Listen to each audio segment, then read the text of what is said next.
Okay. Ta lẹ fẹ́ ta ló lọ ra pósí yẹn? Ta ló lọ ra pósí yẹn sà? Ta lẹ ní kó lọ ra pósí yẹn? One of his PAs, one of his PA, which is Darusha, on the Ogbowo yẹn dání tó dẹ̀ lọ ra pósí yẹn, ló dẹ̀ ra nǹkan tí wọ́n rà. Ẹ máa sọ lọ dádì mi. Ẹ máa sọ lọ dádì mi. Bẹ́ẹ̀ tí mo lè fojú kàn. Ẹ lè wo kó ọmọ yín bẹ́ẹ̀ ni. Mi ò lè wo kó ẹ̀, mi ò dẹ̀ lè wo pósí ẹ̀ gan.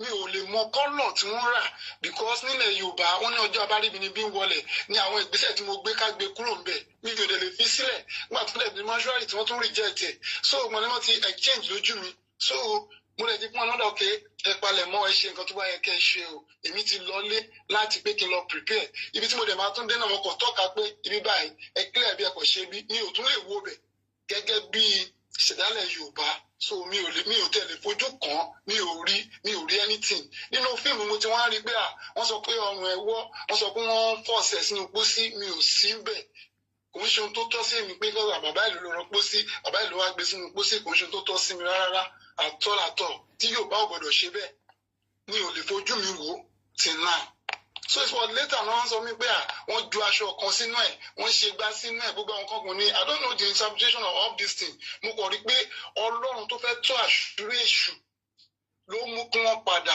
wúmù tó àjáde torí tí wọ́n bá wú jáde wọ́n ní mi mọ interpretation aṣọ tí wọ́n jù sí lórí o mi ò mọ̀ o so it was now náà ṣe sọ pé wọ́n gun ní nǹkan ni pé mi ò rẹ́jẹ̀ nínú ibẹ̀ yẹn ni nǹkan tí wọ́n gun yẹn ló jẹ́ kẹ́yẹ̀ jáde lára ẹ̀ mi ò lè weakness ẹ̀ till now mi ò lè débẹ̀ yẹn mi ò lè padà síbẹ̀ I can only give instruction pé okay níbi tí wọ́n ti wú Mohbad o kàn lọ fẹ́ǹsì ibẹ̀ because mo ti jẹ́ kàn fẹ́ǹsì ibẹ̀ yẹn now pé kàn fẹ́ǹsì ibẹ̀ so géètì nìkan ló kù báyìí tó máa gbé síbẹ̀ so bí ìrìnàjò yẹn ṣe rí nìyẹn. ok ẹ ṣé dádì mi mo fẹ́ béèrè question kan lọ́wọ́ yín sà táwọn èèyàn ní kí n béèrè ìgbà tẹ́ débẹ̀ yẹn wọ́n ní ṣe try láti béèrè lọ́wọ́ wọn pé kí ló pa ṣe rántí láti béèrè.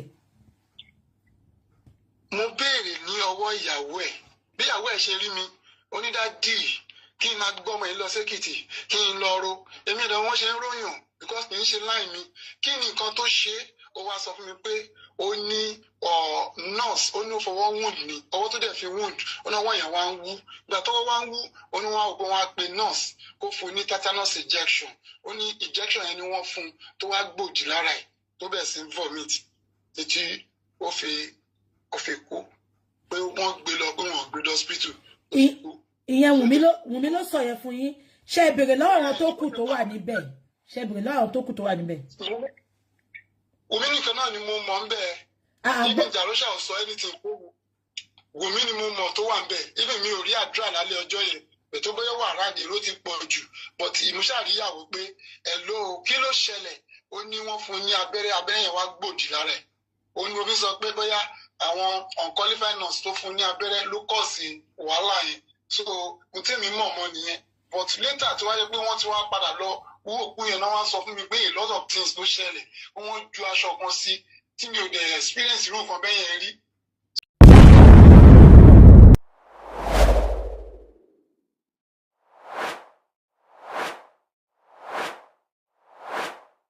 Finally, Mohbad's father wants to tell us some of the things that Wunmi refused to say at the coroner inquest. From all, it seems the genuine person that is looking for justice, seeking for justice for Mohbad is Mohbad's father. Mohbad's mom, at this time, at this moment, we don't know later what's going to happen, appears to be someone that is in support of Wunmi, Mohbad's widow, for the financial part of it, the financial gain. A lot of money has been handed over to her. She's sitting on millions of naira. This is a woman that's never touched 100,000 naira before. 100k, no, never. She has millions of naira in her bank account sitting down comfortably. Now, that on one side.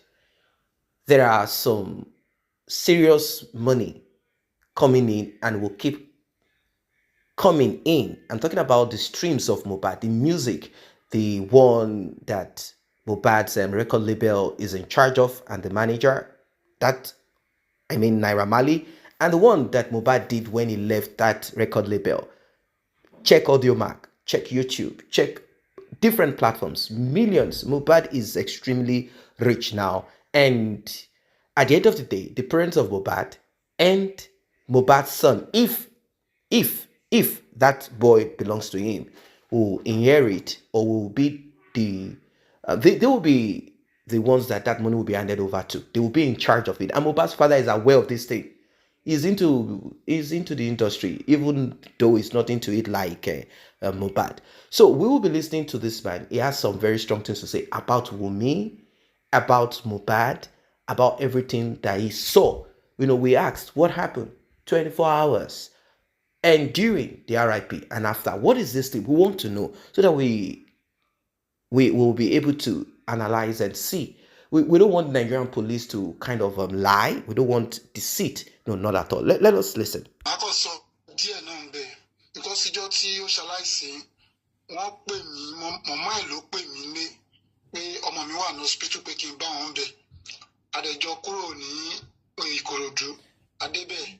The hospital to one describe from her, which is hospital one in Oshapa, London.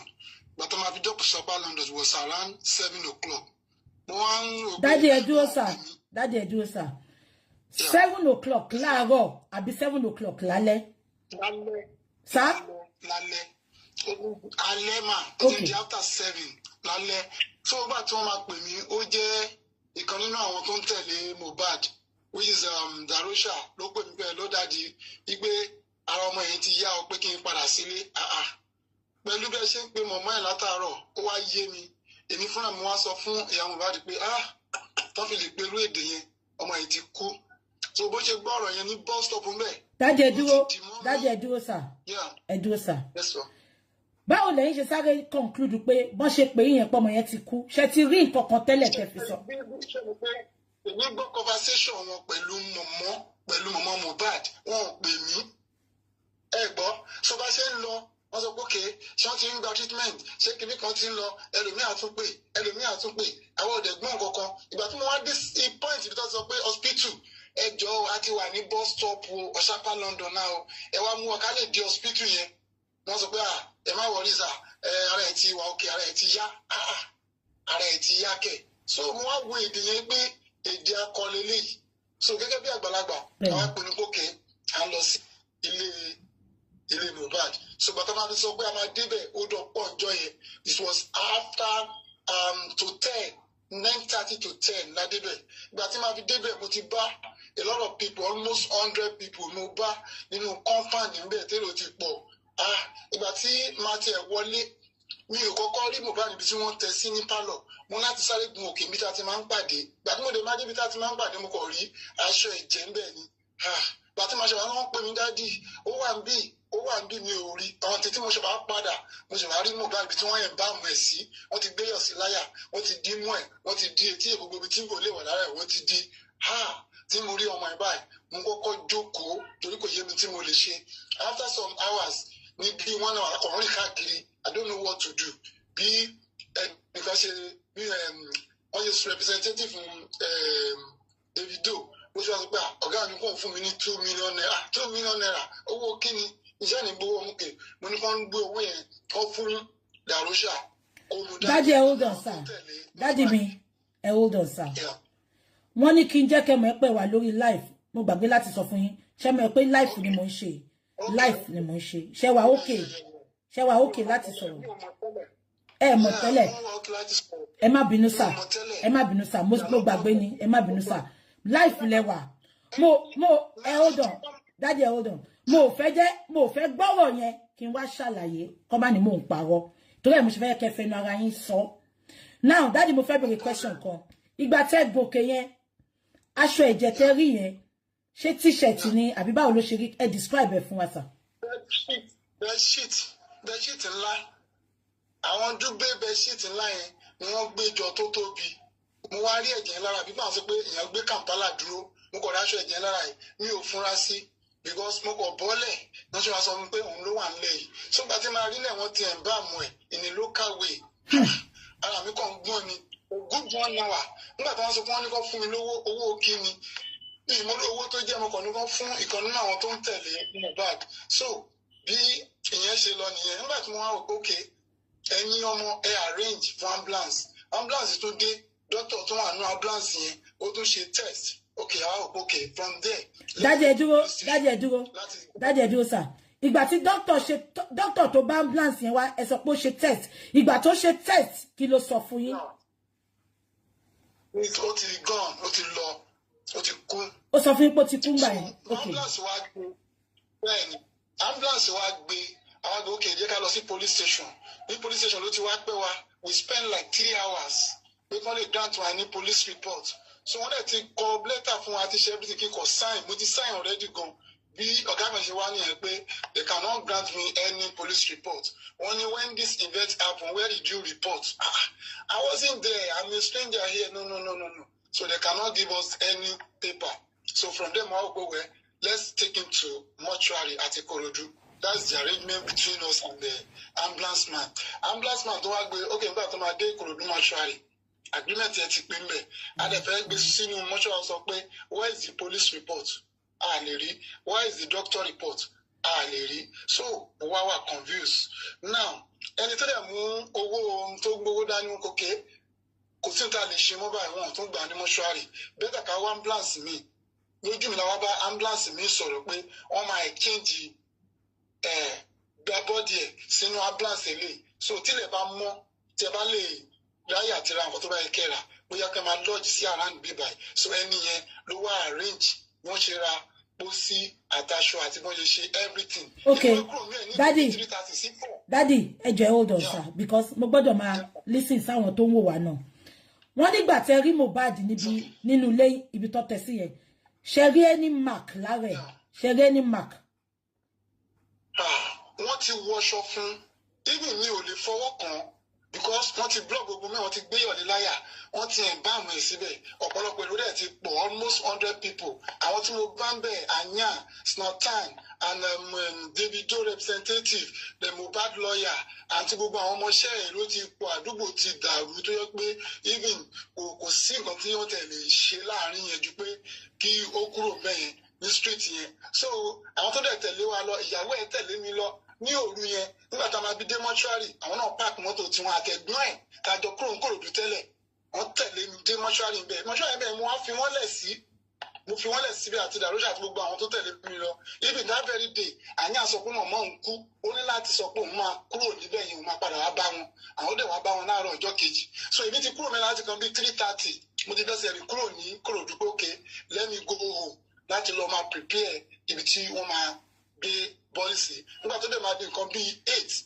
láàárọ̀ ẹ̀gbọ́n ọmọ yẹn pè mí mo dẹ̀ ní kó lọ bá wọn ní Ìkòròdú mọ́ṣúárì ní ibi tí akípẹ̀ sí pé ibẹ̀ náà ti máa exchange láti pé wọ́n ń gbé wá ṣùgbọ́n tó dẹ̀ máa di bíi 12 sí 1 o'clock wọ́n ti gbé bọ́dì bọ̀ pẹ̀lú pósí I wasn't there when they buy the coming and non everything. Daddy hold on sir. Yes ma. Àwọn èèyàn sọ pé ta ló ń jẹ́ Àyàm tẹ́ ẹ̀ sọ yẹn. Anya is one of the musicians tí wọ́n jọ wà ọ̀rẹ́ Mohbad náà ni. Okay. Anya Snowtown àwọn olórin tí wọ́n bẹ̀rẹ̀ nìyẹn. Ta ló lọ ra pósí yẹn? Ta ló lọ ra pósí yẹn sà? Ta lẹ ní kó lọ ra pósí yẹn? One of his PA which is Darusha òun ni ó gbowó yẹn dání ló dẹ̀ lọ ra pósí yẹn ló dẹ̀ ra nǹkan tí wọ́n rà. Ẹ máa sọ lọ dádì mi. Ẹ máa sọ lọ dádì mi.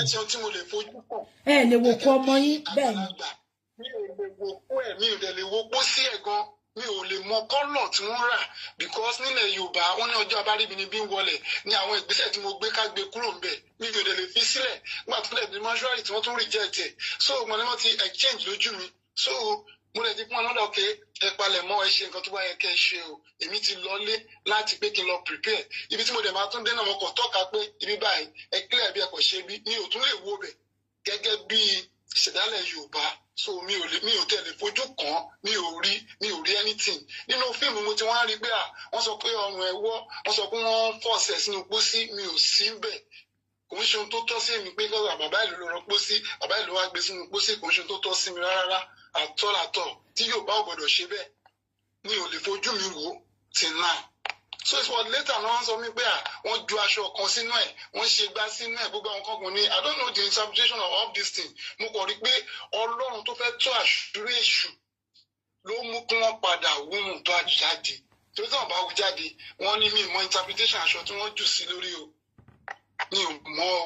So it was now náà ṣe sọ pé wọ́n gun ní nǹkan ni pé mi ò rẹ́jẹ̀ nínú ibẹ̀ yẹn ni nǹkan tí wọ́n gun yẹn ló jẹ́ kẹ́yẹ̀ jáde lára ẹ̀ mi ò lè weakness ẹ̀ tí now mi ò lè débẹ̀ yẹn mi ò lè padà síbẹ̀. I can only give instruction pé okay níbi tí wọ́n ti wú Mohbad o kàn lọ fẹ́ǹsì ibẹ̀ because mo ti jẹ́ kàn fẹ́ǹsì ibẹ̀ yẹn now pé kàn fẹ́ǹsì ibẹ̀ so géètì nìkan ló kù báyìí tó máa gbé síbẹ̀ so bí ìrìnàjò yẹn ṣe rí nìyẹn. ok ẹ ṣe dádì mi mo fẹ́ béèrè question kan lọ́wọ́ yín sà táwọn èèyàn ní kí n béèrè ìgbà tẹ́ débẹ̀ yẹn wọ́n ní ṣe try láti béèrè lọ́wọ́ wọn pé kí ló pa ṣe rántí láti béèrè. mo béèrè ní ọwọ́ ìyàwó ẹ̀ bí ìyàwó ẹ̀ ṣe rí mi onídàádì kí n máa gbọ́ ọmọ yìí lọ sékìtì kí n lọ ro èmi ìdá wọn ṣe ń ròyàn because kì í ṣe láì mi kí ni nǹkan tó ṣe ó wá sọ fún mi pé ó ní nurse ó ní ó fọwọ́ wound ni ọwọ́ tó dẹ̀ fi wound ó ní ọwọ́ yẹn wá ń wú ìgbà tọ́wọ́ wá ń wú ó ní wọn ò pé wọn á pe nurse kó fún un ní tetanus injection ó ní injection yẹn ni wọ́n fún un tó wá gbòdì lára ẹ̀ tó bẹ̀ sí vomit títí ó fi kú pé wọ́n gbé lọ pé wọ́n gbé lọ hospital. ìyẹn Wùmí ló sọ yẹn fún yín ṣe ìbéèrè lọ́wọ́ àwọn tó kù tó wà níbẹ̀ ṣe ìbéèrè lọ́wọ́ àwọn tó kù tó wà níbẹ̀. Wùmí nìkan náà ni mo mọ̀ ń bẹ̀ ibi ìjàlóṣà ò sọ anything fún Wùmí ni mo mọ̀ tó wà ń bẹ̀ ibi mi ò rí àdúrà lálẹ́ ọjọ́ yẹn ètò bóyá wà ráàdì èrò ti pọ̀ jù but ìmúṣàríyàwó pé ẹ̀lò kí ló ṣẹlẹ̀ ó ní wọ́n fún un ní abẹ́rẹ́ yẹn wá gbòdì lára ẹ̀ ó ní mo fi sọ pé bóyá àwọn unqualified nurse tó fún un ní abẹ́rẹ́ ló kọ̀ sí wàhálà yẹn so n tí mi mọ̀ mọ́ nìyẹn but later tí wáyé pé wọ́n ti wá padà lọ owó òkú yẹn náà wá sọ fún mi pé a lot of things ló ṣẹlẹ̀ wọ́n ju aṣọ kan sí tí mi ò dẹ̀ experience irú nǹkan bẹ́ẹ̀ yẹn rí wọ́n tí wọ́n ti ṣe nìyẹn kò sí nǹkan míì tí mo mọ̀ nípa ẹ̀. now dadi Kàrímọ́ ẹ̀gbọ́n Wùmí ó sọ pé òun pè yín pé kẹ́ má sin òkú yẹn pé òun bẹ̀ yín pé òun ní kẹ́ má tí ì sin òkú yẹn pé kàn ṣe autopsy ṣé lóòótọ́ ló sọ bẹ́ẹ̀ fún yín sà. is capital no mi ò tiẹ̀ rí mi ò mọ̀ rí kò pè mí rí àsọ̀rọ̀ rí ìjọ ta fẹ́ lọ ṣe introduction tó sọ di engagement mi ò rí mi ò gbóhùn ẹ̀ rí mi ò rí kò bá mi sọ̀rọ̀ rí àdàbí àdẹ̀dá fún wọn tó bá yẹ pé mo tiẹ̀ rí bó tẹ̀ bá mi sọ̀rọ̀ rí bóyá tiẹ̀ bá mi sọ̀rọ̀ rí mi ò rí. Welcome back now. For the benefit of those who do not understand the language in which Mohbad's father spoke, I'm going to quickly translate exactly what he said. On the day Mohbad RIP, it was his mom that called me that we should go to the hospital in Osaka, London, somewhere on the island of Lagos State, Nigeria, because Mo was there. We got to the bus stop that led to the hospital at 7 p.m. Then we called Darosha, one of the guys that follow Mo around, to come and lead us to the hospital. He said that Mo was fine and we should go back home. That was when I knew he had passed away. So we decided to go straight to Mo's house. There was a heavy traffic that night. We eventually got to his house at about 10 p.m. I met over 100 people at the entrance. I ran straight inside and went to his room upstairs where we used to have conversation. I saw a duvet filled with blood on the floor. I was shocked. Then someone said, "Daddy, Mohbad is not in the room. He's downstairs on the floor." Then I rushed down to the living room and I saw that they have already embalmed him locally. They put a bag of salt on his chest and blocked his ears, nose and mouth with cotton wool. I screamed and started shaking. I sat down on the floor. I was confused. That was when a guy walked up to me and said, "Hello, sir, I am Davido's representative. My boss said I should give you 2 million naira. I said, 2 million naira for what? I told the guy to give Darosha the money. Then we arranged for an ambulance. A doctor came with the ambulance and checked his pulse. He told us he was RIP. The ambulance then took him to the police station where we spent over 3 hours before they attended to us. We wanted to get a police report. They told us they would not give us a police report because when he passed away, nobody called to inform the police. I explained to them that I wasn't there when the incident happened, but they refused. So I decided we should take the body to the mortuary.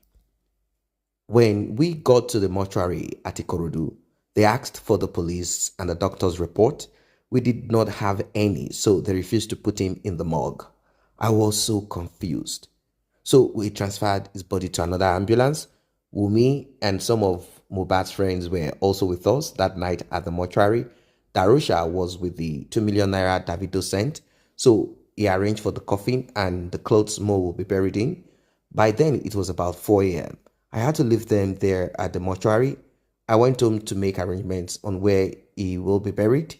By 12 p.m., they brought his body, which was already in the coffin. I was not present there. I did not even know how the coffin looked like. It was after he was buried I started seeing the videos of his bent neck inside the coffin. Later on, some people told me that Mo was stabbed in his house some hours to his RIP, and that was the reason for the blood on the duvet in his bedroom. When I went to his house on the day he passed, I asked Wumi to tell me what RIP'd my son, and she said it was an injection from a nurse and that I should take his body to Ikiti to invoke his spirit. I told her immediately I don't do such fetish things. To everyone or anyone lying against me that Cubana chief priest sent me a certain 4 million naira, I am ready to show my account bank balance and transaction. Adura is my son. Mohbad is the second born, while Adura is a third. He is 20 years old. He and Mohbad are very close. He has been living with Mo for over 2 years now. Ever since the second corona sitting, I have not heard from him. I told him to come to the house, but he refused. I could not reach him. I can't go to Mohbad's house again in Lekki. I don't want to have sad memories. This lady that called herself Wumi's sister, I have never seen her or talked to her on phone. God will judge her for all the lies she is spreading against me. I am not in a hurry to bury Mo until justice is served. I want DNA test to be done on Liam. Now, there are certain things that, bothers me about the whole thing. Wumi said Mohbad's father should take his corpse to their place of origin, where they are from in Nigeria, to perform fetish rites on him. That is what she suggested. Did she suggest this to find out if that was what Mohbad's father was going to do, so that she can quickly call her own parents to fortify her if her name will be, or maybe the spirit of Mohbad will deal with her or something? Well, since Mohbad's father said no, he is not interested in such, he's a Christian and he will not be doing that, we saw the eventual move of Wumi and her parent or mother, sister. They gave her a piece of white cloth. We don't know where she brought it from. This was dropped in the coffin. Mohbad's father said, I saw this on the video, I saw this on videos that went viral. I was not there. According to my culture and tradition, I am not supposed to be present where my son will be buried. It is against my culture and tradition, because children are supposed to bury their parents, not the other way around, particularly not a child of this age. This is the reason why he went ahead to bury Mohbad fast. And moreover, he said they already locally embalmed Mohbad in his house before he came. So the body of Mohbad was already decomposing slowly. He had to quickly put it under the soil, since the police refused to give him a report for him to put that body in the mortuary. So that's the answer for those who are saying, why did they bury the body? The Nigerian police said, why didn't they call us when he RIP'd? Now you're looking for doctor's report. What nonsense is this? You all know how the Nigerian police operate. They act crazy at times. But let us leave them out of this now. Let us focus on Mohbad's wife and the elder sister called Karimot. She has said a lot of things. She had laid curses. There's nothing she has not said. Nothing that has not come out from her mouth. All of this is in a bid to cover up her sister. She said, why are we focused on DNA? Why don't we focus on who RIP Mohbad? She is dumb, even though she lives in the US. She is not smart. You say we should find who RIP Mohbad. if that is what you want us to find, why don't you allow us to do our job as you expect us to do? Investigative journalists, investigative bloggers. Why don't you allow us to do what we need to do as we want to do it? We want to investigate the DNA also so we can find motive. Because when someone RIP, the motive is the important. Now, she's trying to sway our direction to Obi Kubana and Davido. He said we should find out what he did with them before he went for the show. That's what she wants to redirect our thoughts to. Before it was Naira, Marley, Sam Larry, oh, God will punish them, God will deal with them. Now those guys are out on bail because they were not even in Nigeria when this thing happened, and that does not exempt them. Anybody can be anywhere, command, and ask people, instruct people to do what they want to do. Now, Mohbad's father talked about blood on the duvet. Where did that blood come from? From what we heard, Mohbad had a fight with his friend. He had a fight with his friend, childhood friend. Mohbad struck a car. One of the cars, or the car that he took to the show. They say he hit the car and he got injured. How true these things are? The police know. They have record of it. They know the car that broke. They know everything. Are they willing to expose and let us know the truth? I don't think so. They just want to nail Sam Larry and Naira Marley, but they realize that audio, videos, and many other things that came out later shows that they cannot easily, until this is taken to the court, they can't easily just nail them. Now they look around. They don't want to nail Mohbad's wife. They've looked around. Who are we going to nail? They realize at the end of the day, the auxiliary nurse that is not qualified to administer such medication will be held. And since Mohbad's friend, childhood friend, prime boy, he has nobody that will fight for him now. Of course, he's got his own lawyer. His lawyer is going to present whatever they need to present. Like, wait, is it a crime to fight with your friend? Like, did you see him fight with weapons? No. Are there evidence or records of this that shows that he had a fight and he struck his friend with a knife, with a bottle, or some sharp object or whatever? If none of that, now, how then do you say this person will be charged for murder, manslaughter, or whatever? How is it possible? This will be taken to the court. He has gotten his lawyer. This case is going to be very, deep. There are certain things that people don't want these things to come to light. Right now, this matter is long. This matter is now linking Davido, Obi Kubana, and many other people into it. What exactly is Mohbad into? That's another question. Some are hinting that some people wanted, or they used him to do some things to help them carry some things back and forth. It's just allegation. But more of these things will come to light. At times, to help people, you have to be careful.